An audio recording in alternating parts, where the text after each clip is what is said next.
Good morning, fellas. How's it going? Wonderful. Very good. So today we are having a little conversation on what we've deemed to be the volume problem in training. So a little bit of background on that.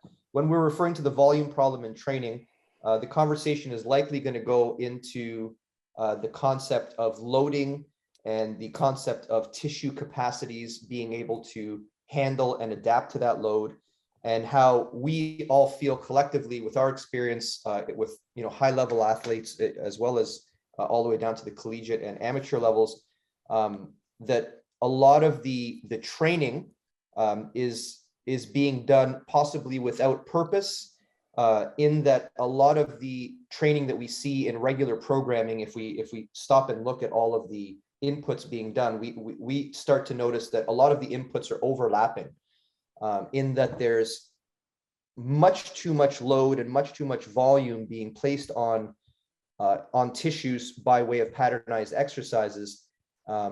However, what we find is that because there's so much loading, and a lot of that loading is being accommodated for mostly by because of the intensities that athletes are choosing, that a lot of the work that they're doing, instead of going into building capacities, it's actually drawing away from their ability to accept load, because there's too much load being placed on the tissues. And this, of course, parlays into the discussion of overtraining, as well as the discussion as to how injuries occur. And just to review, of course, we've been lecturing this all over the world for a long time now. But if you take injury and you pack it down into its most simplest concept, it becomes a very easy mathematical equation, whereby when the load going into tissue exceeds the load-bearing capacity of that tissue yields under the load, and then we have injury. So I suppose that the conversation today is talking about strategies in order to decrease the overall load while keeping the signal strength high enough to lead to adaptation. So I'll throw out that question in general to either one of you, just regarding the loading problem or the volume problem. Is there anything that I've missed conceptually overall? The other thing I will say is, obviously, the three of us have discussed this ad nauseum together for many, many years now. So I'll ask questions of you guys, and you guys, I'll pretend that maybe I don't know, or we don't lecture on this stuff, and then we can go from there. So first off, with regards to the loading problem or the volume problem, maybe talk to me about why you do think it's a problem in your experiences. You want me to go first? Let's go with Yeah. first, because you offered. Okay, yeah. So this is kind of my view on it, right? In the FRS internal strength model, one of the things that we did was we looked at the evolution of strength and strength training, right? And we kind of, it's very easy to see when you look through it that lens that all of the training is going to be centered around feats of strength, right? What do I mean by feats of strength? I mean like lifts, right? Like, so if you look at the West Side conjugate sequencing system, it's all set up around the 3 powerlifting lifts, right? So when you look at like the origins of strength training, it was always feats of strength. You look at the Soviets, the ones that actually where the conjugate sequencing system came out of, where it emerged from, right? That was all around the Olympic weightlifting lifts. Then Louis Simmons at Westside Barbell was able to then formulate his own system of training for powerlifting, right? And so what happens is you can see that all of the training was set up for these specific sports, because these are sports. And there's a difference between training for sport and training to physically develop someone for sport. And I think that kind of got lost. And what people will do is they'll just simply look at the volume of, let's say, a lifter at Westside Barbell, and they'll go, okay, well, this is the amount of volume that they're doing. This is what I should be doing. But then what I always tell people, right, because I've been at Westside Barbell since 2011, is it's like when you look at like what a lifter is doing, like that's his or her sport, right? So like their practice is intermingled with their training, right? And people don't see that. So if you're an athlete that's looking to physically develop yourself for skill acquisition, right, you don't need all the same volume as an Olympic weightlifter or a guy at Westside Barbell or a girl at Westside Barbell. What you need is the exact amount of volume that you need to build the specific capacities that you want. Mhm. Then what also happened was, and so you can see how once you start to figure out how to set up a system of training for physical development to have skill acquisition, it's completely different in regards to, you know, what West Side Barbell or what the Soviets were doing with the conjugate sequencing system for Olympic athletes with Medvedev, Zachorsky, Verskansky, all those guys. So what happened was, it's kind of cool, right? We know, because all of us have a background working in the clinic, that we see injured athletes. A lot of people don't know the high level of injury that's going to happen in sport, and how these are actual things that you can mitigate and you can get ahead of. You may not be able to prevent it, but you can mitigate it, get ahead of it. Well, what happened is, what do we see? We see joints and connective tissue blowing up everywhere. And we go, hey, are you guys using this thing called training that you're using to develop absolute strength? Are you using it to go into the joint level and the connective tissue level? And they go, no. And you go, okay, well, these are untrained tissues, and that's why everything's blowing up. So what we do is, then we know that we have to start to allocate volume into those areas, which is what we do with the internal strength model. But then people go, well, where do I reduce the other volume? And it's like, okay, well, everything that is not at a stimulating or detraining, or like to us, what we consider a low intensity, that's going to help the athlete essentially absorb training effects, that stuff should get removed. So immediately the volume problem is no longer a problem, because you've removed all this volume. And now what you're doing is you're adding volume into the joint, into connective tissue. And now now when you look at training effects, it's going to be much more at a ecological equilibrium, instead of everyone's training muscle, everyone's training nervous system, and joints and connective tissue are blowing up, and people are looking around like, I don't know what's going on. And you're like, come on, guys, you're not training the joint connective tissue. Mhm. I want to unpack that a little bit before we get into the idea of intensity, because I think that's an understanding of the signal and what the body actually cares about versus the noise with training is ultimately what we're getting at. We're getting at the fact that if you understand signaling, I don't know why this is popping up. If you understand signaling and you understand the way that the signal is being interpreted by the body, then a lot of the stuff that you see on the training program isn't necessarily signaling as much as it is sending the same information over and over and over again, which of course leads to the body accommodating to that signal, as you said. But more before we get into that, I want to unpack something that you talked about with regards to strength versus skill. And I'm going to throw this to Mike in terms of that, because you had said that, of course, people look to power lifters or Olympic lifters and they say, wow, those guys are strong, or those guys are powerful. And, you know, I'm a jiu-jitsu player and I want to be strong and powerful. Ergo, the best thing for me to do as a jiu-jitsu player is to somehow train as a power lifter. And you said that the problem with that is that in powerlifting, the training and the skill are merged.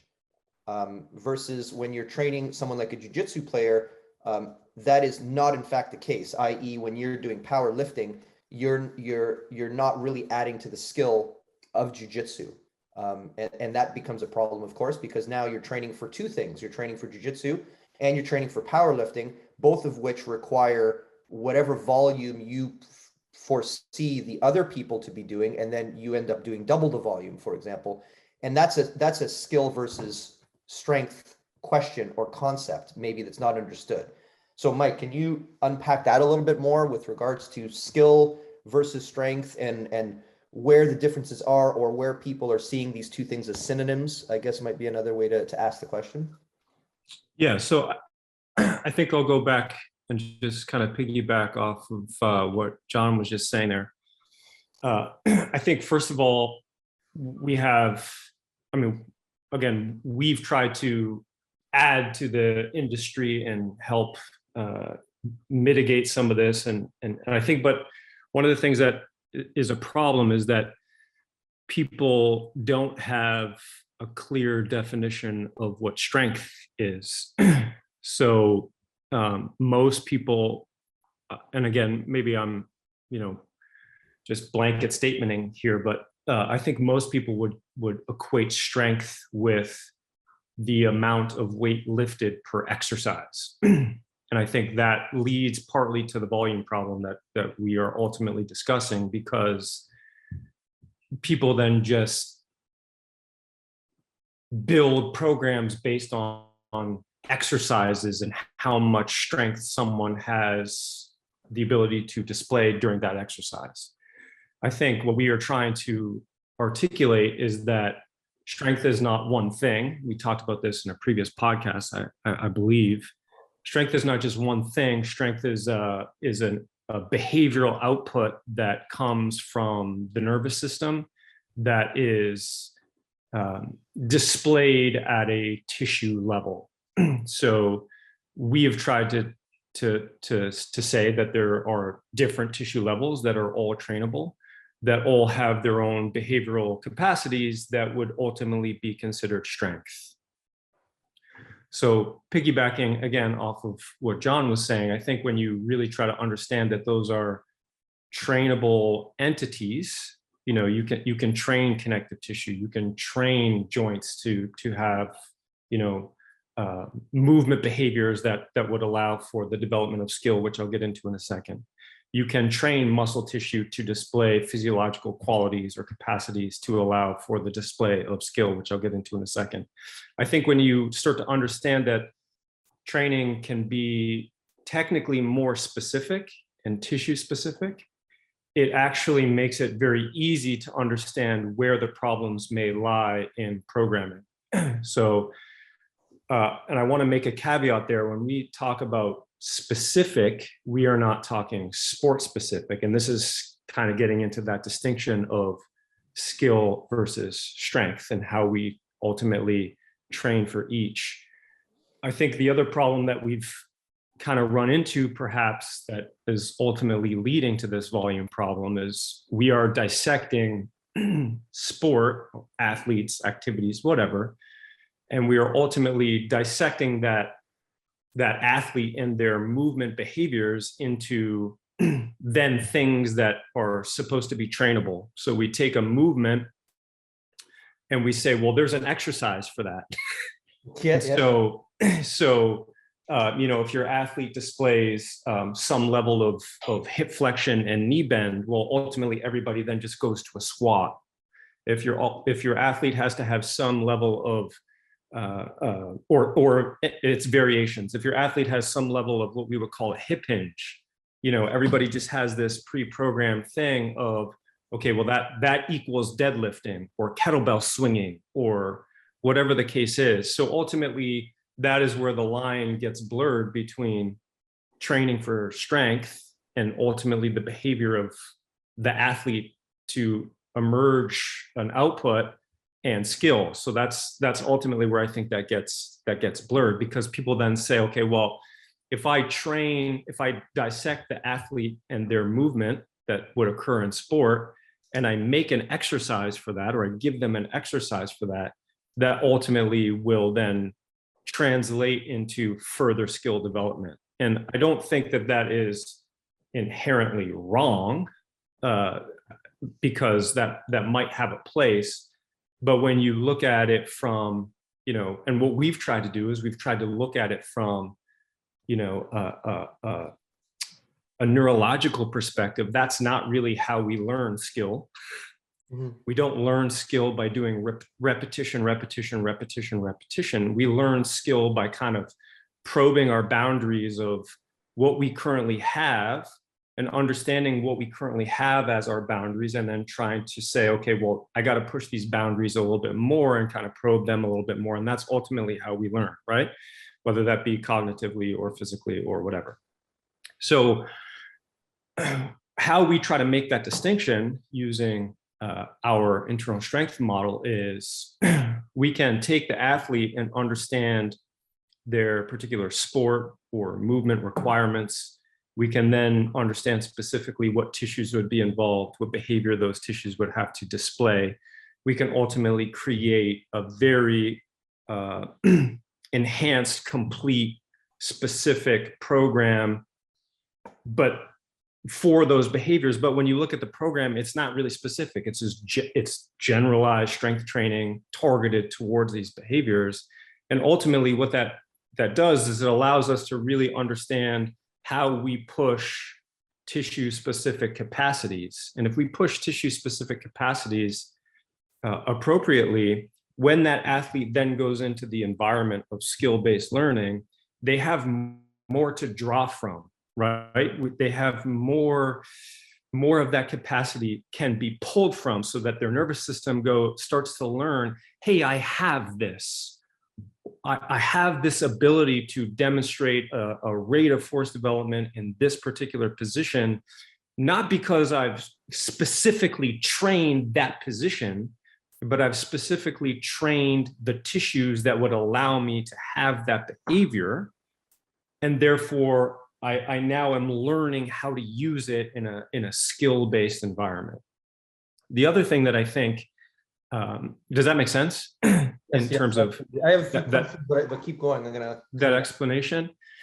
And so if you kind of if I can refer a little bit to, like, I know we've referenced it quite a bit, the work of like Mark Latache, whose work kind of builds upon like Bernstein's early work of repetition without repetition. Bernstein talked a little bit about having a variety of ways to be able to do the same thing, which is what he called repetition without repetition. And so that if you have a variety of ways to do the same thing, ultimately, based on your level of capacity, you will start to groove ways to be able to do that particular skill, right? Mm-hmm. Latache kind of maybe reframed that a little bit and said that your ability to learn skill and become efficient at skill is based on a principle of abundance. So he has this principle called the principle of abundance. And the principle of abundance basically means the more ways and behavioral outputs that you have, the more capacity you have, makes you more efficient at doing skills. Not that you are, you are technically then grooving certain patterns, but you have this window whereby if one pattern doesn't work in a specific situation in a sporting skill, you have another way to do it. Mm-hmm. That if you specifically train patterns, you might not have trained that pattern. But if you train behaviors, now you have the capacity to do that skill in a way that maybe you haven't specifically trained, because that skill ultimately emerges from tissues that ultimately emerges from how your nervous system uses those tissues to create that output. And the other thing I wanted to mention, just to kind of tie this up, is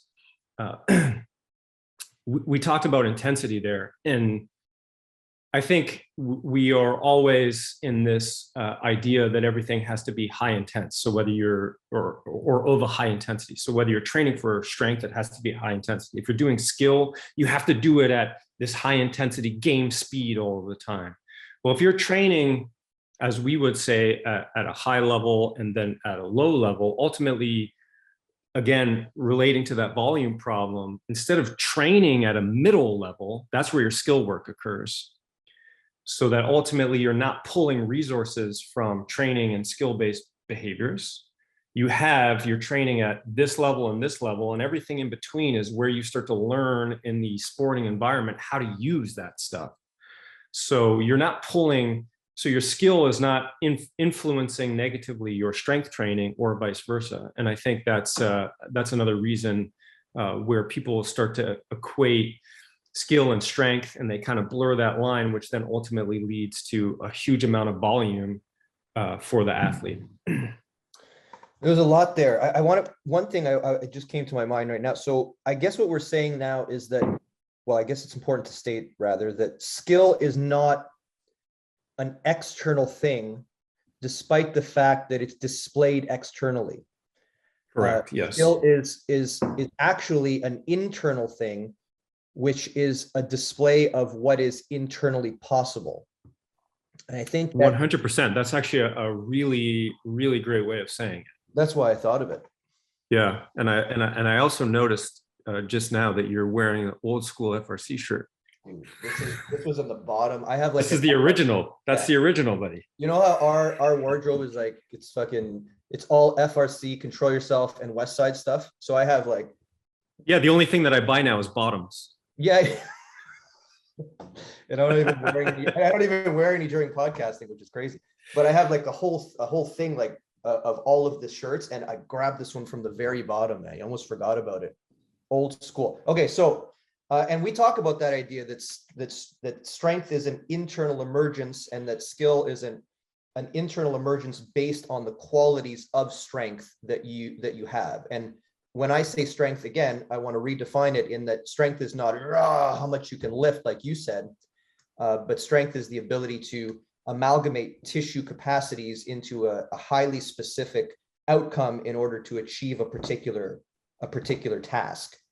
Now, another thing that I thought of is, why would training go that way? Like, if training is supposed to be going towards creating the optimal performance in an athlete, why might we get confused that by putting in these patterns, it'll be better? And I think the reason is because in an untrained person, the effects are always immediate. And we've talked about this before. It's like every trainer I've never met a trainer where I go to them and I'm like, hey man, you like your job? Yeah, I like my job. Are you any good at it? No, I suck. I can't accomplish anything. All my clients are weak and pitiful. I've never met that trainer, right?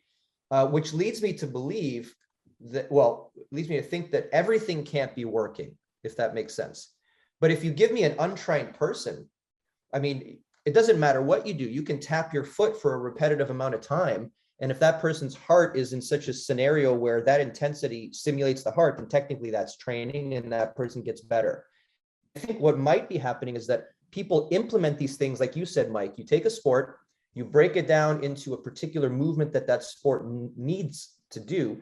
You match that to a patterned exercise, and then you get better at the exercise, and you go, oh my God, I must be getting better at everything overall. And to a certain extent, if they were untrained, they will. But what's more important, I think, is that when you work at the highest level, I'm not saying this to be arrogant, but it just so happens that we've all had these opportunities where you have the guy in front of you or the girl in front of you, and you're like, well, this is the best representation of a human being playing this particular sport, and they're asking me to make them better.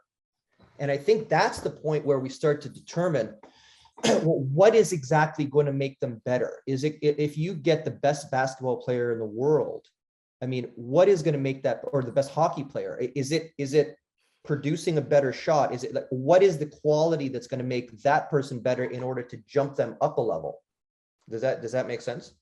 Mm-hmm. Yeah, so I just wanted to say those two things. You guys have anything to add to that about the idea that there's untrained and trained, and whether, if you're dealing with the highly trained, that's where you learn how to bump up the levels by millimeters. But when you're down here, anything you do bumps it up by meters. You know what I'm saying? And until you get to this upper level of ability, in which case running the pattern is not going to add to your ability. It's actually going to start to draw away from your ability, as well as it's going to add to the overall load. So now you're getting closer and closer to those injury levels when you start to exceed the levels that the tissues are able to undergo. So Quint, you had something to say there?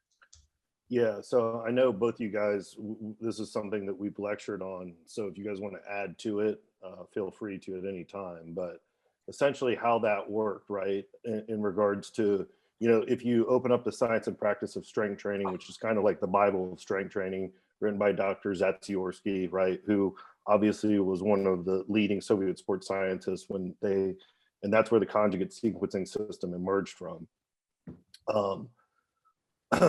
What he describes in his book, it's called the MSD, the muscular strength deficit, right? And what that showed was when they hooked the difference between absolute strength and maximal strength.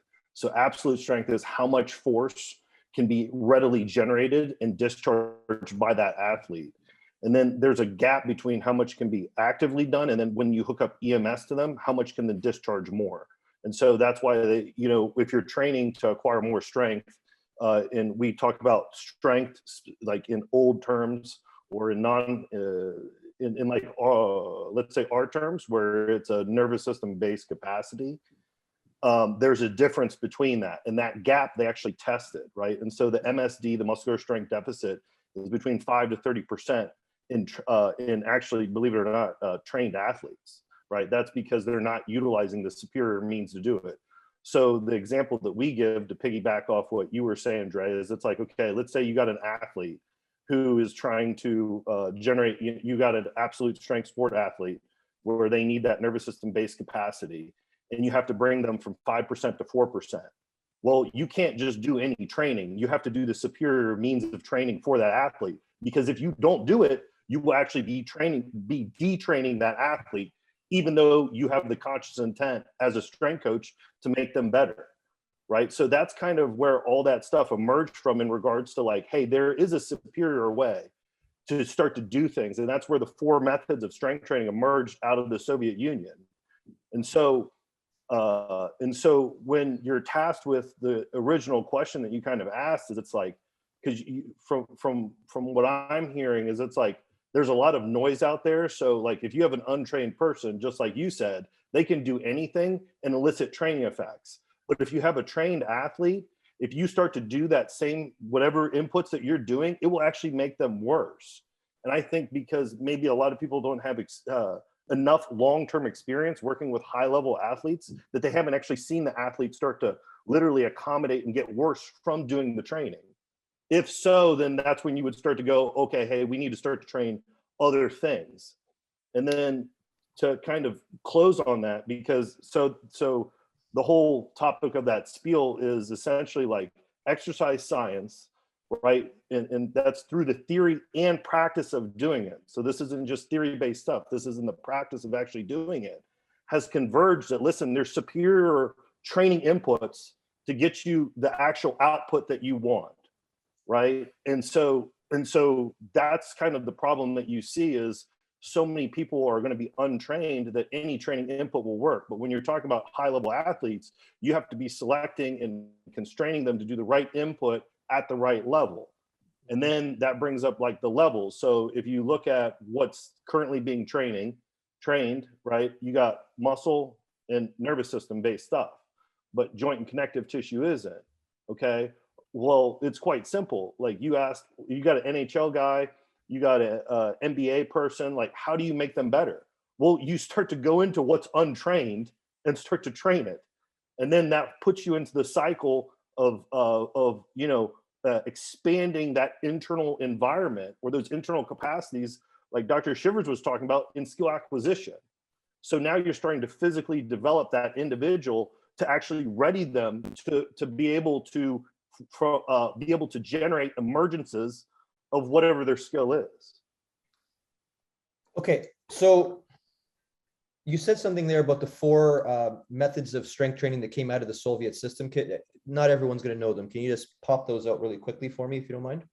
Yeah, so quite quickly, so I'll say just kind of my definition and our definition of how we see the conjugate sequencing system, which was generated out of the Soviets training for Olympic sports. Mm-hmm. And what they figured out, right, is a couple things. One, there's only 4 methods of training. That's in Medvedev's manual too. He writes about that back in the 70s. If anyone, A.V. Medvedev, who was not only a great coach, but he was also an elite level Olympic weightlifter. And I think he's the first Soviet to get his PhD in actual weightlifting. So he wrote in his manual that there's essentially everything falls into 4 methods. What are those methods? You have maximal effort method in regards to the strength training for skill, which is obviously weightlifting, Olympic weightlifting. That would be, you would take essentially 90 to greater than 90 of your 1 rep max in a load, and then you would do training at that level. What happens with that is that increases absolute strength levels, but remember, absolute strength is going to move slowly, so velocity would come back down. That's where they figured out you got to take a percentage of that. You got to train it at optimal velocity at different velocities. That's dynamic effort method. So that trains both sides of the force velocity curve. So you got max effort, dynamic effort. Then on top of it, they knew that hey, listen, if we start to give the athlete, and we talk about this in one of the lectures, right? This is kind of like the first form of internal strength training, but they didn't maybe know that they were doing it, where it's like, hey, if we start to give the nervous system more force producing tissue, i.e. muscle mass, then those lifts can go up as well, right? So then that now you have repeated efforts method to failure, right? And then if you do repeated efforts but not to failure, maybe to elicit conditioning like effects, okay? So there's your 4: max effort method, dynamic effort method, repeated effort methods to failure, repeated effort methods not to failure. Okay, so in other words, just to sum that up, from a physiological perspective, those 4 blankets, they cover all that can be done in strength training. In other words, there's nowhere else to go in terms of training. When you are training, you are putting the person into one of those 4 categories, no matter what the decision. So that being the case, Mike, I give you a NBA player and I say, I need to improve jump height. Okay. So when we talk about internal versus external, let's get into a more specific example so that people actually understand, because I think just before I give it to you, what we're going to say collectively is that just because we train the athletes at both the internal and external level, and we have a focus at the internal level versus the focus being on the external level, as is done in what we call the standard model. But within our system of training, we're not reinventing the rules. So in other words, we work with the same physiological research that is available to anybody else. However, the funnels that we're using in order to funnel work into areas, we're funneling the work specifically to the internal level, which can then be utilized from a skill perspective in order to emerge a particular outcome in the external environment. So giving this to Mike, if we talk about jumping, bounding, plyometrics, the things that whenever I say I want someone to jump higher, the things that automatically come into people's heads, how do we reshape that or refocus it internally? What does that even mean? Does the question make sense, Mike? Yeah. So if we take let's just call it a basketball player, and you want to improve jump height, that's what you're asking me. How do we understand training from an internal level to allow that behavior to emerge? Yes. Well, let's look at it from a standard model level first, and then that might help us create some distinctions, and you guys can add whatever. So in my estimation, standard model might be, okay, well, jumping involves the act of hip flexion, knee bending, ankle plantar flexion, right? So like triple extension, let's call it,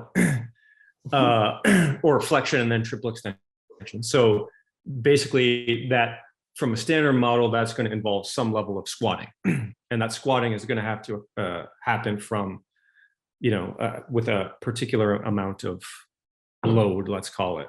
And so again, from the standard model, I would assume that most people would say, okay, well, we have to continually increase the amount that you squat so that you can somehow turn that into jumping.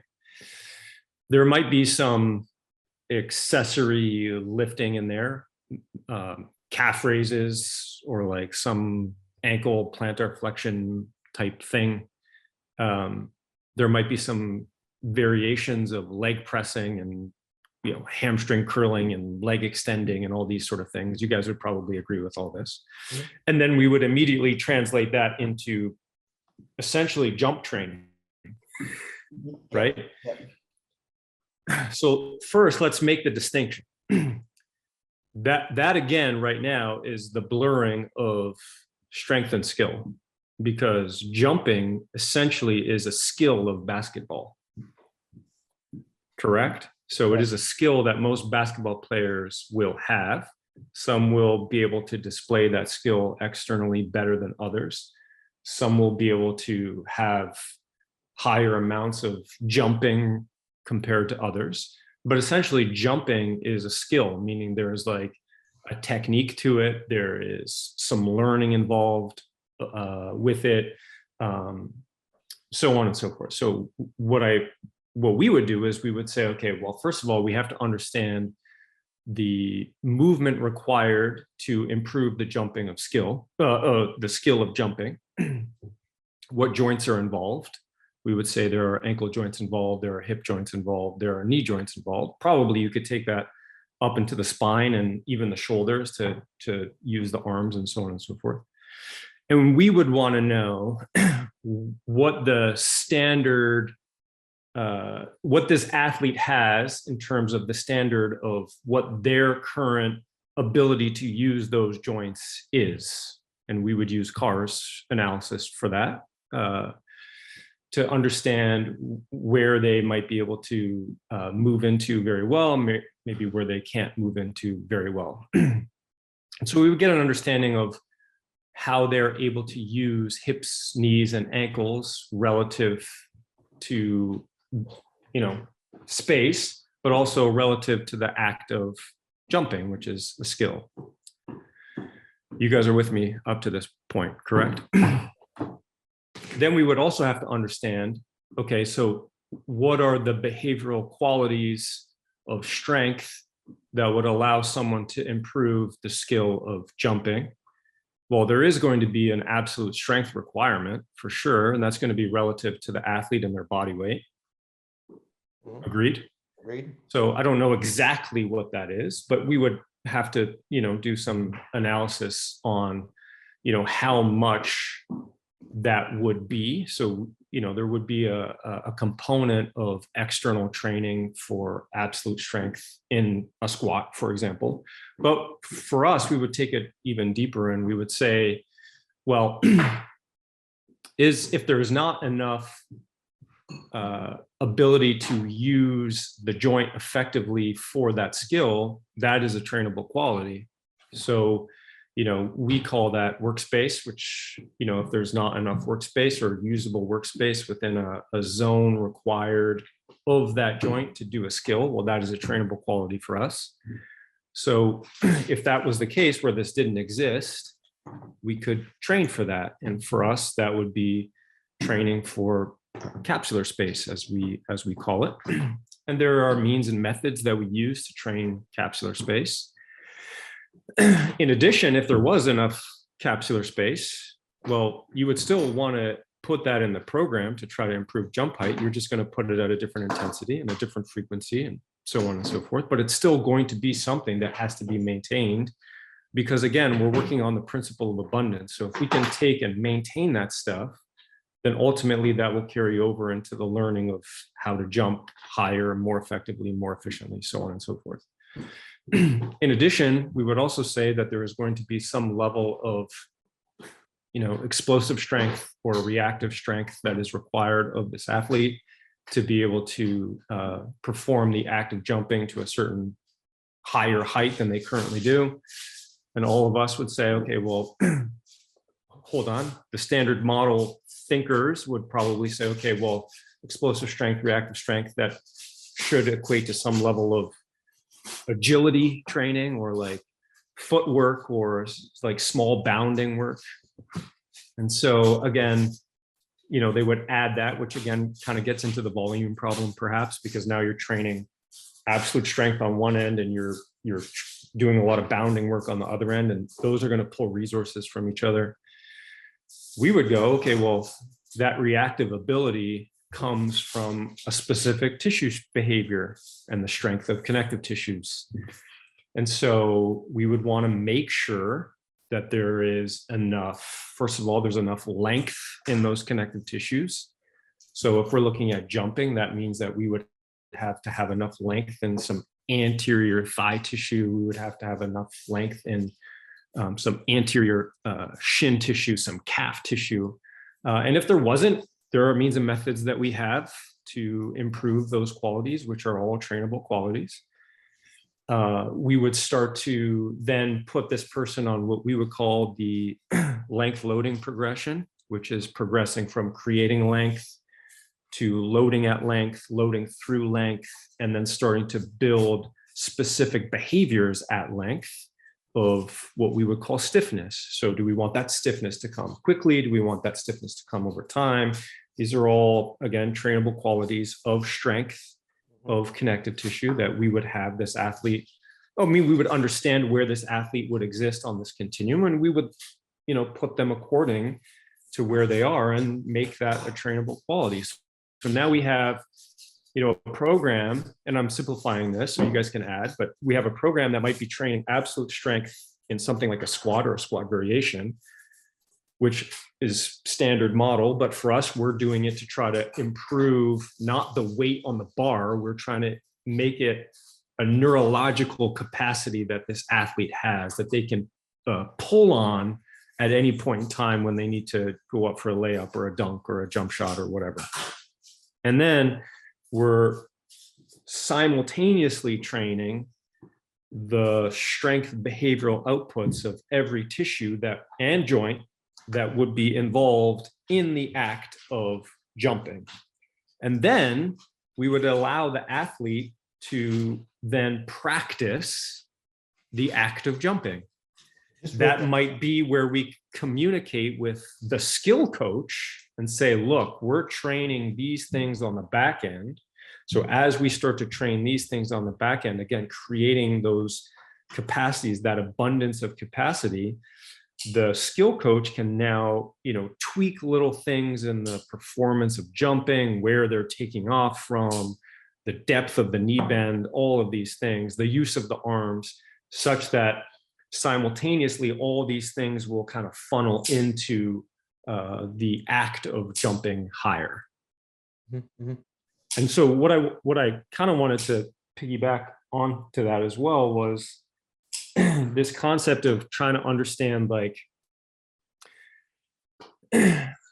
what is high performance? Like, high performance doesn't mean the same thing for everybody, because getting to this particular thing, if you have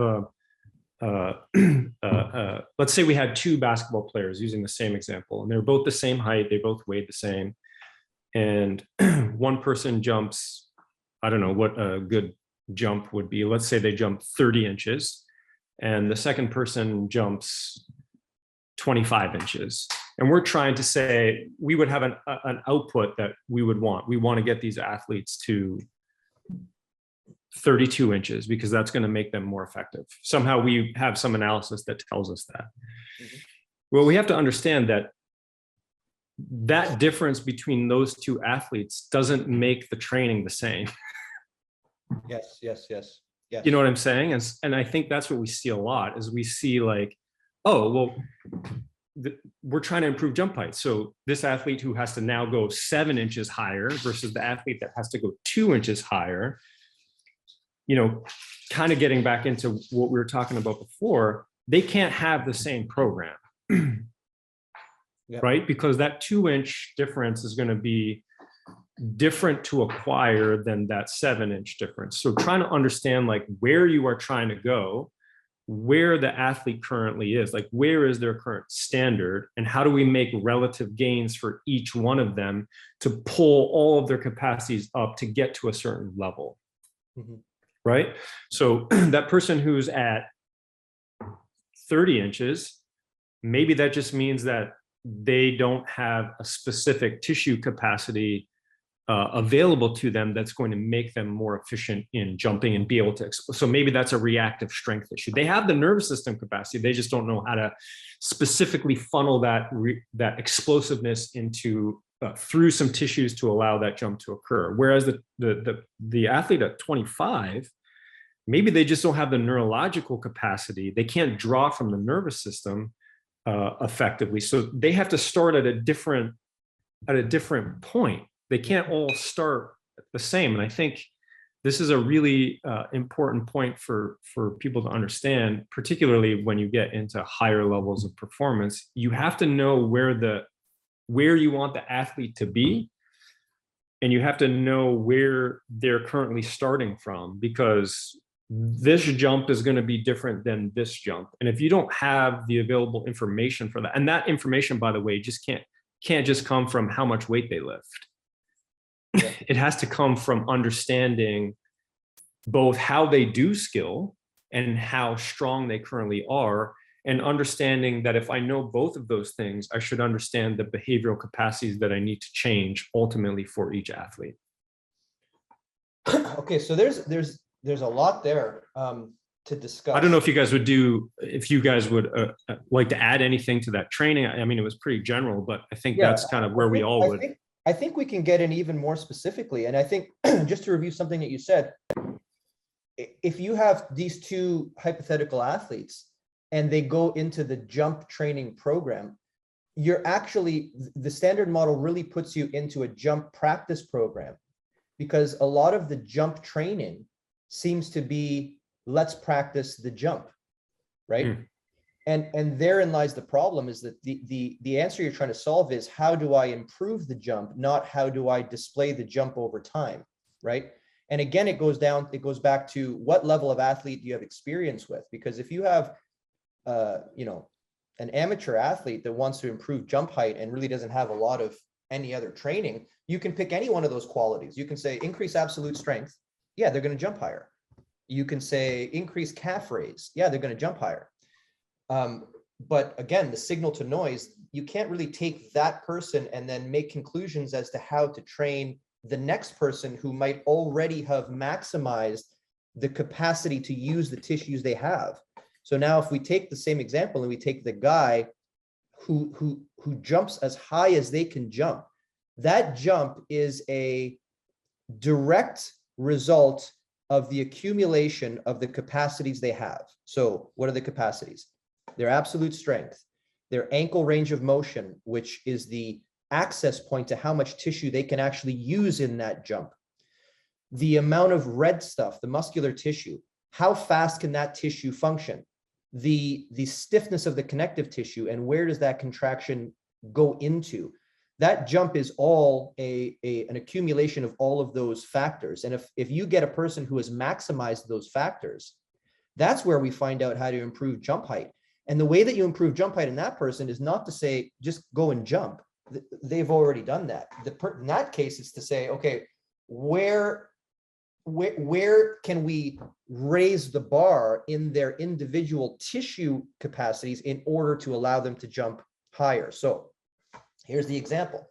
You have that athlete. And again, I think a lot of it goes back to the assessment, because if you don't have an assessment in place to be able to tease out the differences between problems with muscular versus connective versus joint versus neural, you'll always use the standardized concept of, like you said, how much weight can you push on the bar, right?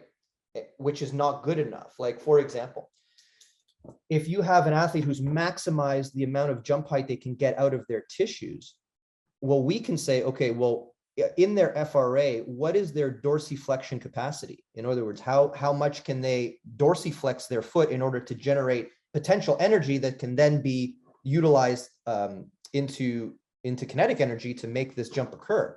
And if they can, let's say, dorsiflex their ankle to 95 degrees, well, that restriction in ankle dorsiflexion restricts the access to tissue that would then allow them to drive more force through that plantar flexion movement.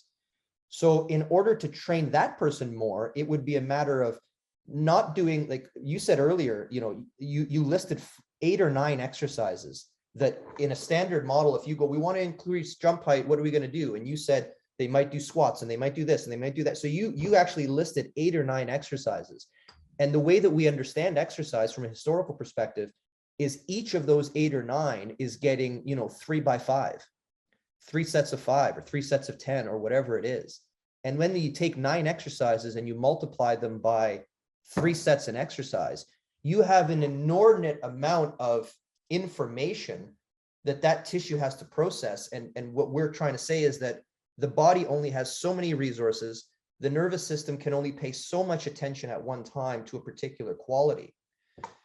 So getting back to what I was saying before, we might erase, 8 of those exercises, and we might keep, let's say, a squat as our absolute strength exercise. Now, Quint, we always talk about, it doesn't matter what the absolute strength exercise you choose, which I think is very important, because if we're talking now to a professional team and the S&C coach for the professional team, and they don't want to injure the players. So when we start talking about absolute strength, they all get all panicky. Oh, I don't want to, maximal squats are dangerous, or maximal this is dangerous. We're not saying to use necessarily maximal squats in one particular way. For an absolute strength measure, we're saying, well, what does your client like to do? What are they very good at doing? Lunging?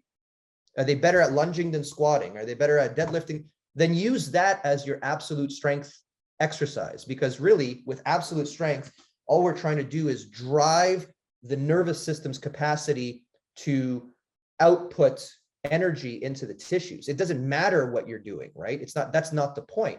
So if we keep that one, right, that's in the program. You have to push absolute strength at least until the point where you've reached the absolute strength, which is coupled with that particular sport. Example, you're playing a sport where I have to move someone else. Well, I have to be strong enough to move my body weight plus their body weight, right? But if you're in a sport where all that matters is your ability to move yourself, then I don't need that high level of absolute strength. So just the idea of defining what level of absolute strength do you need, and do you have it, yes or no? Because if the answer is yes, which is mostly what we get when we're dealing with the highest level athlete, most of them have, or they should by that time, they have the amount of absolute strength they need. Going any further in the squat, taking a basketball player wants to jump higher and taking them into a 500, 600 pound squat, that is a bunch of wasted time. It's a bunch of wasted volume, and you're actually drawing back from that athlete. So if we assume that they have 2 times body weight in their squat and we're happy with that, you go, okay, so now the absolute strength exercise, we put that in just to linchpin their absolute strength so that we can keep that high level of neurological output. Now, if we take that neurological output and we redirect that neurological output back into the body, now we can use that neurological output in order to drive more quality in the person. In this case, if the person's range of motion was 95 degrees, if we can unlock another 10 degrees, okay, that unlocking of 10 degrees is another window of opportunity whereby if we now apply the 4 methods of strength training in that new window, now we're getting new capacity. So now we're getting, let's say, increased fascicular length across that new 10 degrees. And if you have increased fascicular length, meaning you have more sarcomeres in series, the velocity ability for each individual muscle cell greatly improves. Okay, so now you go, we have a new range of motion. Now, instead of doing, lunge and squat and Romanian this and blah, blah, blah, that, and 1,000 exercises doing the same signal, we have our absolute strength linchpinned. Now let's take the exercise and let's say do a pails and rails for the ankle, which is a really high intensity level in order to try to break open new range. And then once we have the range, the next 6 to 8 week block, let's fill in the range with connective tissue stiffness. And then the next 6 to 8 week block, let's fill in that's now that we have connective tissue stiffness, let's add speed parameters to that stiffness in the exact way that would help them jump. And now let's see them jump. So in other words, what you're saying, Mike, is that there's absolute strength plus internal capacities. And then you take those things and then go practice with them. But what people are doing is they're taking the practice and they're shoving it in to their training. And training is not practicing. And practicing is not training. And unless there's that distinction, I don't know that people would be able to really fully comprehend what we're saying. So once again, from this, we're not saying to change the essence of strength training. We're saying that the focus should change. Now, if we put the focus back into the person and we say they need more range of motion, they need this, they need that. Most people, and you might disagree, but most of the athletes we get, I would say the vast majority of them have never really trained range of motion to the extent that we do. So they would do stretching, mobility demonstrations, et cetera, et cetera. But if you take most athletes and you go, when was the last time you put forth a real effort to increase the workspace of your ankle or to give me more dorsiflexion? They didn't. They don't have it. So what I think we do is we just look at the natural ability to jump, and then we categorize that guy's a really good jumper. That guy's not as good a jumper. That guy's not as good as jumper, because we're never trying to push that level. And then we just select the best jumper for the team. And then we go, well, what kind of training did they do? It happens on Instagram all the time. You see a guy jumps up, a shorter guy jumps up and slams the ball. So everyone's like, oh my God, whatever he's doing, I need to do. And then he goes and he shows his exercises. And again, it's 8 or 9 exercises. It's squatting. It's the normal stuff. And then you go, okay, well, maybe that's what I need to do so I can jump like him. But he's not you. You don't have a good jump. That's the point of the training. He already does. So now we're not talking about genetic predispositions. We're talking about taking someone and pushing that boundary. And that boundary is their individual tissue capacities. That's what the jump is. It's like the jump is not this ethereal concept. It is the ability for your tissues to do this individually amalgamated into a jump, right? And again, another thing I want to say is you're going back to those 8 or 9 exercises, and you said they go to max capacity every time, and they're always trying to, to work as hard as you can, and weight is the goal. But if you understand the strength velocity curve, then actually weight at one point becomes the opposite of the goal, because the higher you go in weight, the lower you're going in speed. And this is where we start saying you can take a guy from a 200-pound squat, and you can put him to a 300-pound squat, and then you can see a reduction in their jump height. Because once again, they're not getting to the quality of what is a jump, which is the ability to express speed by way of force funneled through connective tissue over a range of motion. That's what a jump is. Does that make sense? Obviously, it was. And again, great. If your assessment doesn't say, well, how much dorsiflexion do they have? Of the dorsiflexion, do they have the enough? If they have enough, how much of it is passive and how much of it is active? Because if you have a lot of passive, you don't even have the ability to utilize that tissue to add to your jump anyway. But if you have something like a functional range assessment running, well, now I know how much inversion, how much eversion, how much plantar flexion, how much dorsiflexion. Of all of those things, how much of it is passive, how much of it is active? There's a big active to passive ratio. Awesome. Let's close the gap so that we can actually use the ranges of motion and give them actual potential. And then once that's done, what quality do we need to heighten?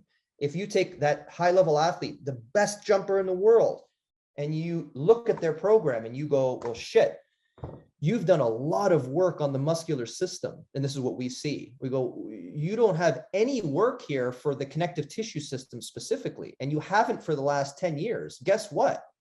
Eliminate red stuff, work, focus on white stuff, which is untrained. And the jump heights are not going to go slowly. They're going to jump in leaps and, pardon the pun, but they're going to jump up in leaps and bounds because you're finding untrained tissue. And what did we say? Untrained tissue, that's where you're going to get the maximal amount of benefit from training. And that's really what training should be doing, especially at the highest level of athletics. Quint, anything on that? Yeah, so essentially what we're saying, right, but haven't directly said, is the volume problem is 2 fronts. One front is the fact that we're saying that there's too much volume in external based training only, and not enough. And so we're saying start to strip that volume out, but we're saying there's no volume at the internal level. So for instance, right, so it's a two, and instead of just saying, hey, this is the issue, what we did was, create the internal strength model so that then people knew how to effectively and efficiently train at that level. But this is interesting. Let's take that example of the basketball player one more time, and let's see what happens when it's external model only training applied to it. So you have the athlete who has limited dorsiflexion, and what we're going to do is we're going to continue to increase this nervous system base capacity that's absolute strength. So the nervous system can now generate and drive more force. But on the back end, we know that ankle joint isn't getting trained. Okay, and what's going to happen is, let's say that the ankle joint stays the same and it doesn't get worse, but absolute strength goes up, with absolute strength being the nervous system base capacity to generate and discharge force. Okay, now we have an issue where you don't have access to connective tissue. So have you run absolute strength, this nervous system base capacity, up to a level where now there's going to be tissue blow up on a tissue and a joint that are completely untrained? And if it's completely untrained, there's your volume problem, the back end of the volume problem that you were discussing, where it's like, well, these are untrained tissues, right, that the nervous system has to use. It has to use the joint, which technically we could say it's the articular capsule, but then all of the other articulating tissues that enable that to happen. Mm-hmm. But go on with this. So I brought this one up because I think this is where, I know, Mike, you were talking about this and you touched on this as well, but I think a general understanding as to defining strength training, not as training, but as strength signaling. I think this is where we solve the volume problem. Because as soon as you understand each individual exercise as a signal sending information to the nervous system, once you understand that signal and how that signal is sent, you understand when that signal was had. So in other words, once I send a signal, sending the same signal, 10, 11, 12, 13 more times is going to add noise to your training. And it's not going to do anything to increase the capacity. The signal's sent. Like once the signal's sent, your body is going to accept the signal and say, okay, I'm going to define that signal. What do I have to do to respond to the signal? And the signal is only 4 of them, as you said. There's those 4 types of exercises. So if the signal is, holy shit, that tissue failed. So there was a demand placed on it, and that tissue was unable to meet the demand. It failed. Well, that signal is going to tell the body, I need more stuff, right?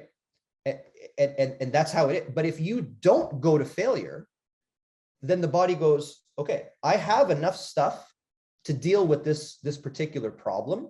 And now I can find more efficient ways to deal with the problem. But you will not drive the addition of more stuff unless you prove to the body that more stuff is needed. Okay. So brings us back into these 3 levels of intensity, so to speak, with regards to training. And like you said, anything that you do, it's either going to be a stimulating signal, which is used to acquire something new. It's going to be a retraining signal, which is used to maintain whatever you have, or it's going to be a detraining signal, which will be used to maximize resources, blood flow, nutrient flow, tissue healing, et cetera, et cetera. So the problem, there's a lot of problems with regards to this slide. I think the first one that I want to point out is the one that Mike, you said, is that the vast majority of training, and if you look at anyone's program, the vast majority of training is happening in this retraining level. In other words, you take a professional athlete, you put him into a particular club, and the S&C coach, they don't want to do absolute strength. They don't want to injure the client. They don't want to. So this stuff gets taken down a few notches, and then you start doing the same things over and over. And the problem here is that you're using the same volumes over and over. And these are the same volumes and loads that you're using during practice, during play, and during training. And no tissue can take that amount of punishment. So what we're saying, and what we say in FRC and in the internal strength model, is that we need to keep training, and you can disagree with me, but we need to be very cognizant about removing training from this particular region of retraining, because retraining is not signaling change. It's keeping what you have. So what we tend to do is we tend to drive training up to stimulating levels for very specific things that we're trying to acquire. We might keep retraining levels, but we minimize those just to linchpin qualities or to maintain them. And then we do actually a lot of these detraining loads as well. So if anything, we're running all the way up here and we're running all the way down there, whereas most people are in what we call their neutral habitual zone. And in a neutral habitual zone, it's another way of saying this is the zone where the body already knows what to do. It already has maximized the capacities needed in this zone. So if we just keep circling through this neutral habitual zone, what we're actually doing is we're trying to really find out at what level where will our tissue explode under the volume, but we're not pushing capacity. And I also will bring up the idea that it might seem obvious when we say it, but individual exercises don't live only in this versus this versus this. Or another way of saying that is that the exercise itself is not the most important thing. It's the intensity at which you do the exercise. So in other words, the endocrine response to training, and I talked about this in an earlier podcast with who was I talking about this with?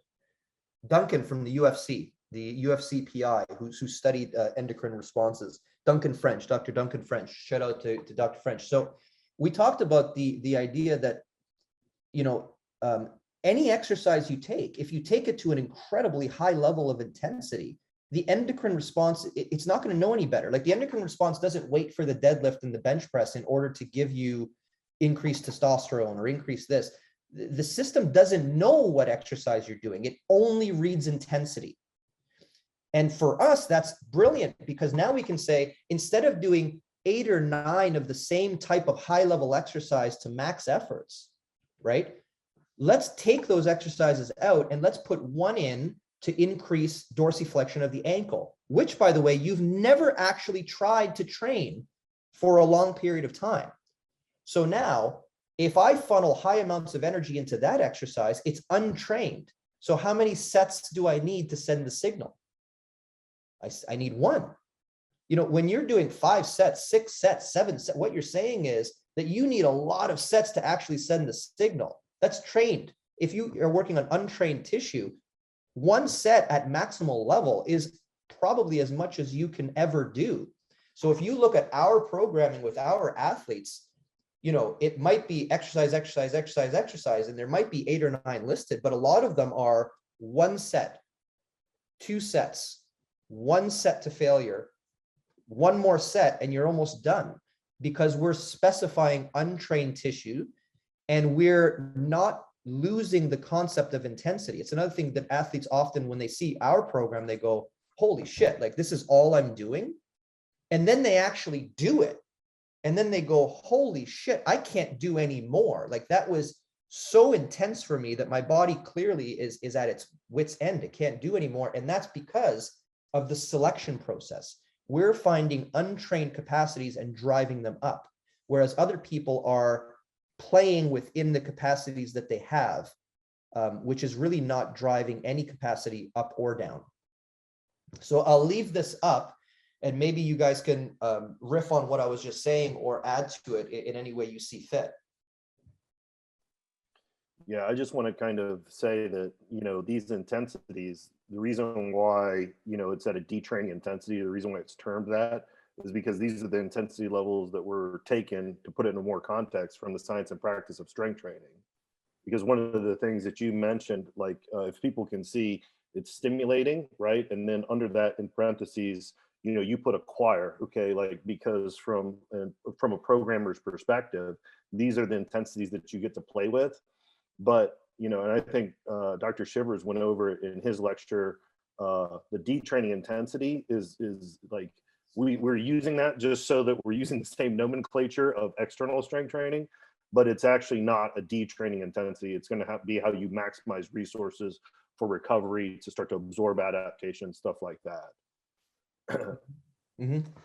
I just want to point out that I think, and again, I'm not trying to be negative with anybody, but I think, you know, again, coming from a clinical background, more so than anything, most rehabilitation occurs in that maintain, right? So you put it, I think you put it, you know, if we're training an athlete, what you're going to see is that most of the exercise or the training program is going to occur in this retraining area, which is a broad area, and that will lead to sort of long-term tissue degradation, which potentially leads to injury. On the other side of it, in the rehab world, we're going to see clients that come to us with tissue injury. And what do most people do? They just put them in a retraining. They just put them in retraining. Mhm. So how, and so what ends up happening is, and this always kind of bothered me a little bit because I never really understood, but Dre, you'll know what I'm talking about. Like, remember when we were like in the student clinic and it seemed like every treatment program was supposed to be 6 weeks? Like treatment for everything was 2 times a week for 6 weeks. 6. That was yeah. And I remember when I had my, my provincial, like file audit, like the guy who audited me was like, you know, your rehab programs are supposed to be like 6 weeks. And I'm like, 6 weeks, what are you talking about? And when you really think about it and you really break it down now, like rehabilitation for most clinicians is retraining a couple of times a week. And essentially what happens is natural history takes over and every program is 6 weeks long, but they didn't actually change anything, right? Because again, people aren't thinking, even in the rehab world, they aren't thinking about like behaviors and intensities and how do I get this and how do I improve this behavior and so on and so forth of specific tissues. Again, they're thinking about what exercises am I doing for a rotator cuff problem? What exercises am I doing for hip impingement? What exercises am I doing for IT band problems? Oh, I'm doing glute bridges, or I'm doing sideline hip abductions, or I'm doing rotational work of my rotator cuff for 2 sets of 10 repetitions or 3 sets of 10 repetitions. And then it's just exercise upon exercise upon exercise at that level, which all falls into this category up here, this continuum of retraining. And so what ends up happening is, you know, you're just creating this overall sensation of movement and of some level of stimulation for the client, where for sure at the end of 6 weeks, they're going to be like, oh yeah, it feels great.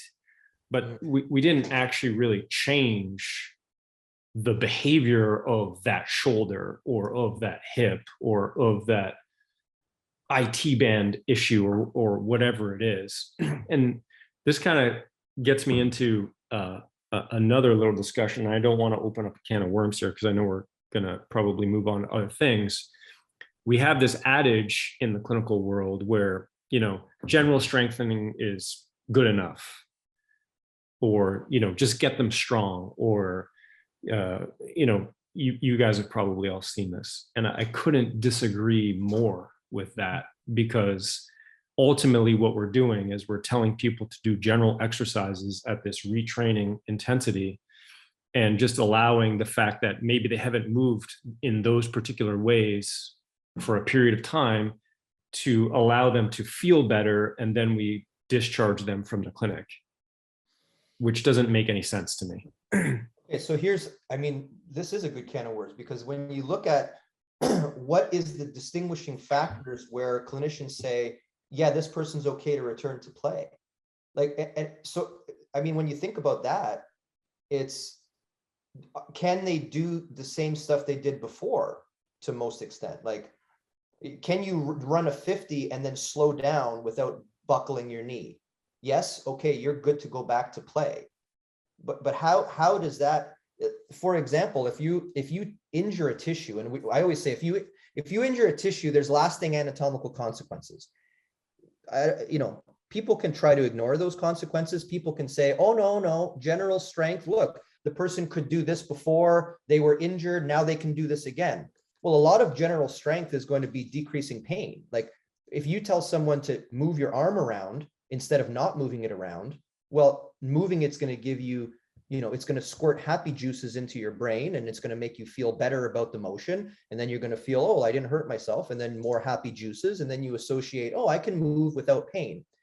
But if you tore through your, you know, your GH joint anteriorly, that capsule, no matter what you think is happening in your generic tests, that capsule was damaged. And there is going to be an anatomical consequence to that damage. And we know through literature that when you're doing the proper training, you're not going to take that tissue and heal it back to normal. All you're doing is you're trying your absolute best to skew tip the scales so that more good quality tissue is going to be laid down than bad, or not even that. Just percentage wise, a higher percentage of whatever gets laid down would be good quality tissue. You're probably not even going to ever tip that scale during the confines of a rehabilitative of 6 weeks, right? Which is why we always say, when you have an injury, that injury is with you forever. And ergo, you have to consistently keep that capacity very, very high, such to mitigate further damage. You can't just let it go again now that your outcome measures are okay. Does that make sense? And another thing that I was going to say is that the outcome measures we use for return to play are in fact the demonstration of skills in most cases.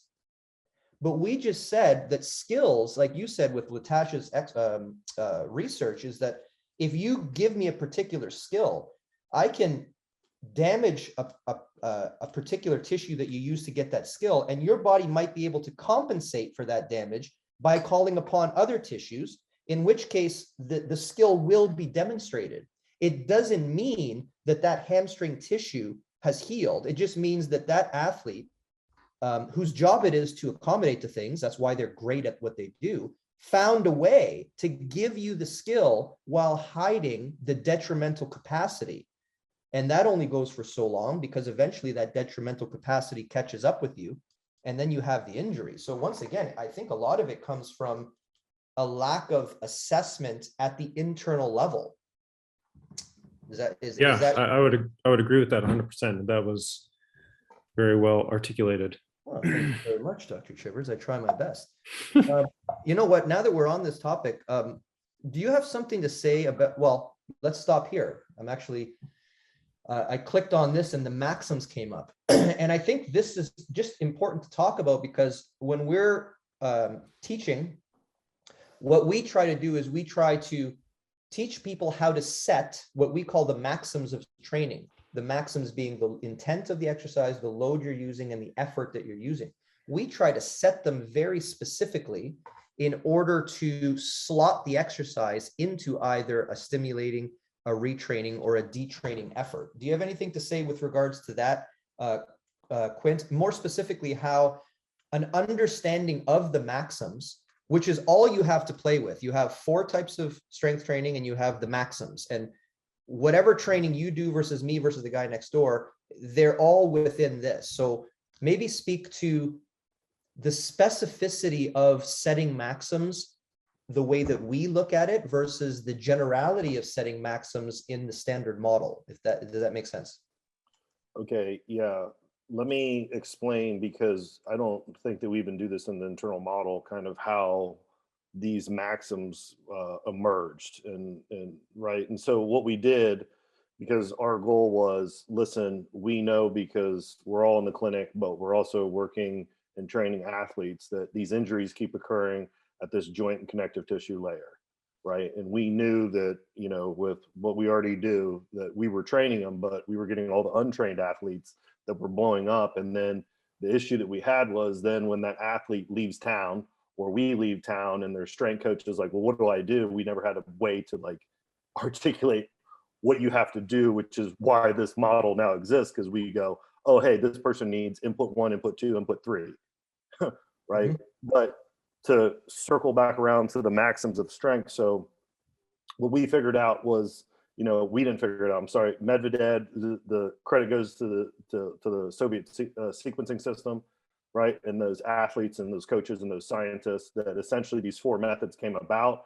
And then what we saw was, like, each method, right, it constrained the intent, the load, and the effort at essentially optimal levels to elicit a very specific output, right? And that's what made it the superior way to train for whatever it is you were training, right? And so what realistically happened, what we saw was, you know, with the Soviets, their dominance in sport was because they were able to control training at that external level. How Westside was able to set up their own system of conjugate training for powerlifting and for the training of absolute strength was specifically sticking or adhering to those methods. But what we had was we had a different issue where we knew that these were the methods that you use to strength train. So then we had to start to figure out how to funnel it down. And what you see is the same thing makes sense. So for instance, if you're trying to increase absolute strength in a lift, right? So you got a power lifter, hey, I want a bigger box squat. Okay, there's a superior way to doing it. Exercise science all agrees on that. That's the maximal effort way. And in order to do that, the load is going to have to be what? Well, your intent, right? Training intent is, hey, I'm trying to increase this barbell lift, which is their skill, right? So they're trying to lift that. So that's their intent, increase absolute strength in that lift. The load, if they're going to do that, has to be maximal. If it's submaximal, it's not going to be stimulating. It'll be retraining. So, right? And there's a whole litany of research and all that stuff on what happens when you use a submaximal weight to train for maximal strength. You detrain, right? Okay, so you have load F, so that's load. And then if the load is maximal and you are to accomplish that lift, then guess what happens? It will have elicited from you your momentary maximal effort. So hence maximal effort. So what we did was we took the maxims and then we started, and after we saw that that's how all of external strength training was, then what we did was we go, well, let's start to constrain these for joint workspace, right? Which is our input cycle number one, right? And what we did is Pails and Rails is already out there, right? And people are using Pails and Rails with all sorts of success at all levels, right? But we're talking about like, okay, but what is the superior way? If you're going to use Pails and Rails to start to increase and acquire more joint workspace, there has to be a superior way to do it. There is. It's doing it at your maximal effort to then start to acquire absolute joint space, just like you would acquire absolute strength, right? And so that's kind of how the maxims emerged, right? And how they literally are it's just an evolution of external strength training, but now down into the internal level and now into all of the biological determinants of strength, right? Which is going to be joint workspace, connective tissue architecture, connective tissue load-bearing capacity, and then the different types of muscle tissues. So whether or not you're going to try to condition muscle tissue fibers, whether it's slow or fast, or whether you're going to try to increase and scale up the size of those fibers. So what the maxims do and what the input cycles do in the FRS internal strength model is it constrains the practitioner so that it's a plug and play system, whereby they have that NBA athlete we're talking about, and they go, hey, I know that this guy isn't training ankle dorsiflexion. I know that he lacks optimal joint function. Immediately it tells you, right, okay, this is going to be input cycle number one. And now you know how to train that athlete in time to meet that athlete's immediate need. So that then, you know, when you're doing that internal strength training, the training effects primarily occur internally, right? So you guys have already said it, but as joint range of motion starts to increase, you have access now to more muscle tissue. As you give the nervous system more access to more muscle tissue, force output can start to increase. As you gain access to more connective tissue, now reactive strength starts to become something that increases. But in a nutshell, that's kind of how the maxims arrived. And then that's how we then took the maxims to constrain it for every biological, or as like Chivers was saying, how do we train optimally for all of these trainable things that maybe prior to the model, people are like, oh, you have a connective tissue issue. Well, how do you train it? Stretch. Okay, well now we know that, hey, you can train it, like you were saying, to acquire more length, to change the architecture. It's input cycle two. Are you trying to see how that architecture tissue organizes itself to be able to dissipate, counteract, and absorb some sort of force? Okay, that's load-bearing capacity. So just just essentially trying to constrain the maxims constrain work so that work gets funneled into a specific biological determinant at optimal levels. So instead of sending noise, it sends a signal. And again, if you know them to that extent and to that specificity, and you hone those maxims specifically, when you put someone into a stimulating level, I think another thing that people have the problem with the volume is they feel like more is better, pain is better, but what you're saying, I think, is that if you understand the constraints to that level, to the level of the tissue, and then specifically in that tissue, which particular cell type in that tissue, and then how do we constrain so that that cell type is maximized, et cetera, et cetera. Getting back to it, with regards to volume, how many sets do you need, Quint? Like, if you're a bodybuilder, and by the way, like you said, powerlifting is a sport. There's a sport that is dedicated to the development of power. It's its own sport, meaning that if I want to get better at soccer, I shouldn't train another sport, right? I shouldn't be a power lifter, in that that's its own thing. And I think people often forget that bodybuilding is a sport. Like, we know the sport of bodybuilding, we know how to manipulate the sport of bodybuilding. So then people, I want to be a soccer player, but I also want to have awesome biceps and triceps, and I also want to have a bench press like a power lifter, and I also want to have whatever. But again, adding more to the volume problem. But even when we're talking about something like building muscle tissue, let's just take something that people understand. When the maxims are set properly, how many sets do you need to send the signal? Yeah, I mean, one. I mean, right? Because, and it's all coming back down to one, right? Like, that's the interesting part. I remember Lou telling me it's called max effort for a reason. Max effort is singular, it's not plural, right? Okay, and so you see everything starting to come back to this single rep, right? If you ask a high level bodybuilder that has no background in exercise science, you go, hey, you just did 6 reps. You tried to get a 7th, but you didn't do it. Which rep do you think is going to elicit a stimulating input, whatever it is you're trying to train, right? They'd be like, well, obviously the last rep. It's the heart. It elicited everything that I had, and it compressed me to start to be able to like push me to that limit. And then that limit goes, how all of these biological stress responsive tissues, right, that encapsulate the joint, the capsule, which is what input 1 is going to focus on. And then input 2 and 3, connective tissue and muscle tissue. All of these are biological stress responsive tissue, where that tissue is going to get stressed to a stimulating level. And that stimulating level is what signals, hey, listen. And what the body does with that information, and on a very simplistic manner, right, is it sees this stimulating stress and work coming into it, and it goes, holy shit, I think I'm going to see that same stress again in the future. I need to start to scale up and overcompensate to better handle that stress in the future.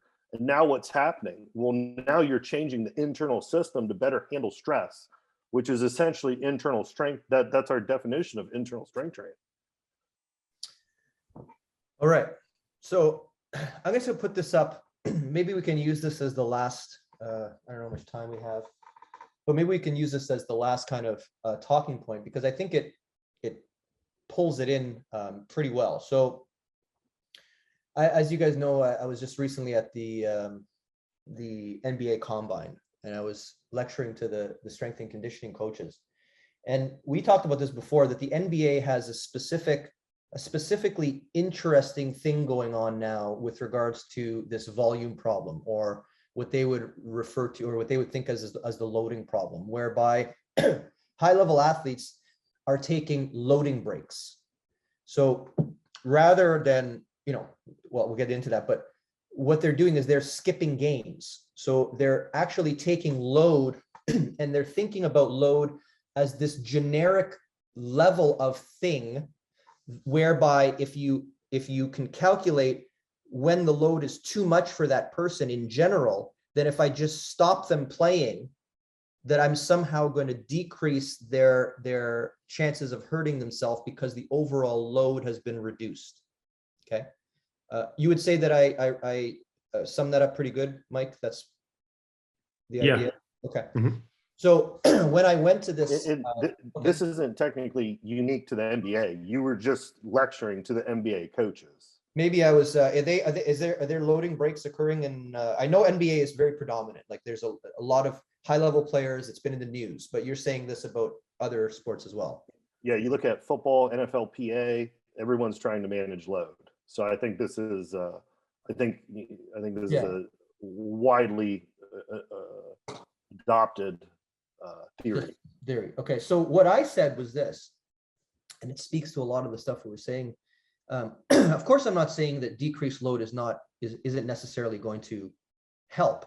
Overall, if you look at 1,000 NBA players and you say we decrease the load of 50% of them by 50%, probably you're going to get a number demonstrating that this is a good idea. Does that make sense? But the problem is that you can't take these generic concepts and then apply them to the individual player, and to them it matters, right? They don't care if the next guy is able to play without injury. They care about themselves.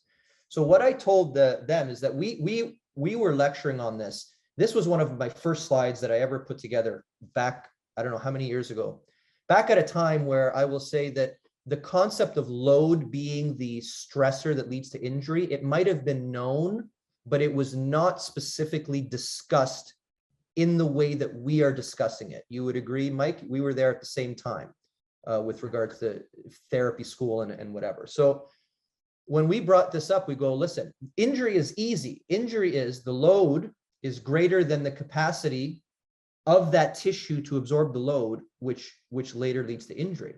What I think happened was this concept started to get popular. I'm going to say it's because of us, but that's maybe arrogant. Maybe this was something that was just coming and we were on the upward cusp of it. But I think what happened is this equation became more and more solidified in people's brains. And then what happened ultimately is that they started concentrating on the wrong variable. So in other words, they imagine that I erased this capacity word. They started to say load equals injury. Okay. In which case, all that mattered is to decrease the overall load. But what we're saying is that you forgot about the other variable, which is the capacity of the individual tissues that are sustaining those loads.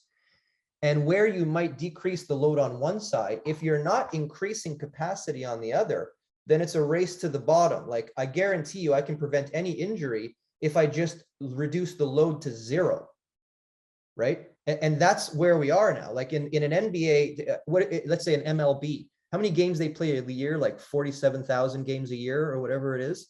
Like that amount of load, I mean, you can't have half the players playing, right? We have to play with the other side of the variable to jump up the capacities. That's the first point that I'll make, and then I'll let you guys go. The other thing, or I'll let you guys riff on this, but the other thing that I think might be important to talk about is that the load is not equally distributed, right? It's not generic load comes down, therefore you're okay. The loads are very specific to the sport, which is why different sports have different injuries that occur at different rates, right? So in basketball, going back to that, the vast majority of the loading is in the lower body, right? There's the upper body loading, of course, but the vast majority of the overall load is in the lower body. If you take the lower body, you can subcategorize this and you can say, well, what are the highest rates of injuries in the lower body? So Achilles tendinopathy, jumper's knee, or patellar tendinopathy. And you go, okay, so clearly, not only is the load not distributed over the entire body, but even that it's concentrated in the lower body, we can further define the funnels and say that we're funneling information, too much information, into the Achilles tendon or into the patellar tendon. And then you start to say, well, if the person's patellar tendon or Achilles tendon is detrained, untrained, or damaged, you really can't lower that load anymore, right? Like, how low can you lower that load? What you have to do is start to bump up that capacity. But then we look at the training, and we've done this for years. I mean, there's a lot to say about experience, but we've been around the world. We've reviewed programs for various NBA, NFL, UFC, all of these things. And when you look at the programs that people are, and I think this will sum up what we're trying to say, when you look at the exercise programs in the standard model, almost none of it is specifically tailored to funnel work into the specific tissues, which are more predominantly taking the load in a very specific way. Ergo, the training is doing nothing to manage this load problem. The training, if anything, is adding significantly to the loading problem. I'll stop it there. And then Mike, maybe you want to jump off there and say a few things. First of all, I would agree with all of that. And the reason that I think specifically the NBA, but also other sports and the NFL do it the way they do it is because they don't otherwise know that the training can be modified to mitigate against load. So they take the global approach to just passively reduce load, which is, hey, don't play for this period of time, so on and so forth. I don't know if you made just a slip up in what you just said, but I just want to clarify it. So in somebody who, if we're looking at the NBA again, and somebody who has a patellar tendinopathy or Achilles tendinopathy, which are two very common injuries in that, I don't believe that it's because that area is getting too much information. It's because that area is not getting any information. So if we try to analogize this, and we say, okay, there's joint tissue, there's connective tissue, there's muscle tissue, and we're going to send a text to each one of those areas through our training. The only area that's really receiving that text is muscle. The Achilles tendon is not getting that text. It's not coming through. There's some problem with the Wi-Fi, whatever. So it's not that it's getting too much information and therefore it's essentially breaking down or degrading to some level. It's because there's no signal there. There's no information, and therefore it has nothing to draw upon to actually improve how it can then generate an output, because it doesn't have any input to make that decision from. I'm talking about it like it's a sentient being, but you know what I mean, right? Mm-hmm. So I think ultimately, and we had discussed this lecture that you were giving before about this whole loading thing, I think there has to be this paradigm shift or this framework shift of, well, let's try to analogize it again. As clinicians, we would never say to somebody, hey, you injured your shoulder doing X, Y, or Z, so let's just take a period of time and don't do that. Mm-hmm. Mm-hmm. So when you analogize it like that, nobody's going to pay you for that. Nobody's going to return and say, yeah, I really trust this guy, because all he's really doing is saying, don't do that stuff. So it would be the same. Basically, we're taking these high-level athletes and we're saying, okay, for a period of time, don't do what you are getting paid to do. So somehow there has to be a framework shift. We will lead that framework shift where we have to say, okay, well, this passive reduction in load is not going to work. And again, I think you said it really well there. They're just looking at it, load equals something, in this case, injury. They're forgetting that whole other bucket of how that load is mitigated. And that is the framework shift of really understanding that, yes, that comes from training. Yes, that comes from skill work. But again, based on everything that we've discussed up to this point, there are specificities of that can be managed appropriately in individual buckets of capacity or abundance, whereby that load will be counteracted and obviously injuries can be mitigated against. Brilliant. Did you have something to add to that, Quint? I think it's interesting because, just to circle it back to the volume problem, they're saying there's too much volume doing the skill. There's not enough capacity, right? So even if you take that passive break, right, you can turn that passive break into now an active break to now start to specifically train. Like you were saying, basketball is already being a feedback mechanism to say, hey, Achilles issues, patella tendonitis issues, right? So start to actively use that and start to use, internal strength model to start to train connective tissue architecture, connective tissue load bearing capacity, joint workspace. And then what that's doing, like you said, or using this image, is that's going to bring the capacity up. Mm-hmm. Mm-hmm. The other side of the equation. Yeah, like that just kind of clued me in.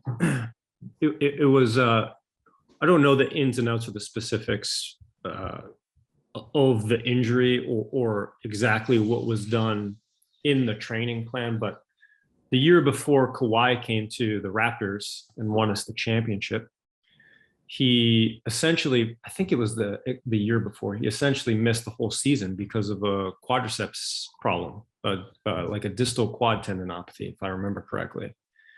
And the problem that the Spurs were having, because he was with the Spurs at that point in time, was his skill on the basketball court was actually degrading. He couldn't push off, he couldn't drive, he wasn't like the player that he normally would be. But the problem that they were having was he also couldn't get into any of the training positions that they wanted to get him into to actually try to improve that. Because again, they were thinking, okay, well, his ability to push off is problematic because of this quad problem. So we want to put him in a bent knee, but he can't get in that because he's got a quad problem. Mm-hmm.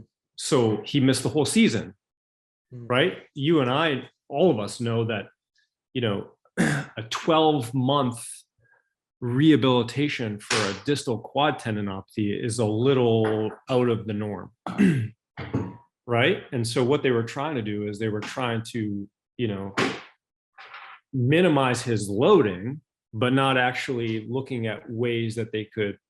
And again, I don't know the specifics, so I don't want to like say that it was completely wrong or whatever. But from what I remember reading about it, is it was this sort of difficulty. But you know, when you think about our model, that would be easy ways to get in there and start adding, you know, simultaneous and synchronous training to different qualities of tissue that would ultimately, you know, maybe get him further along in that process. I guess we can end it there, but I do want to say, I want to tell one little story, just so it kind of bookends everything that we're talking about. So I'm sitting there, I won't use anybody's name, and this is not meant to be insulting to anybody, but it was interesting to me. Okay, so I'm sitting there, and I'm about to lecture at the combine, and the person that was presenting before me was one of the persons who was, they are working for the company who has the programs that they visualize the players using camera optics, you know, different angles, and they draw information. And the whole presentation was about, you know, the number of things that we can see now, from, you know, how long the player plays to the number of times they sprint forward versus sprint backwards versus sprint sideways, how many times they bound off of one leg versus two leg. I mean, it went so crazy as to the fact that they were like, we can tell exactly how much spin is in the ball and put that against the percentage of balls that go in the basket versus the balls that go out of the basket. And I'm sitting there, I was like, holy shit, is this fucking impressive? Like, this is a lot of stuff. But then I had that other question that I often have in the back of my head, which is, yeah, but who gives a shit? Like who cares? Like, you have all that information. So there was a person who, a colleague of mine beside me, who has his PhD. I don't remember exactly what the PhD was on, but he was studying these kinds of concepts, this concept of, I forget what they call it, the information, there's a word for it that they take from the electronic means. But he goes, yeah, they can do this. And I did my PhD, and you can find out this quality and that quality, whatever. And then I said, does any of it matter?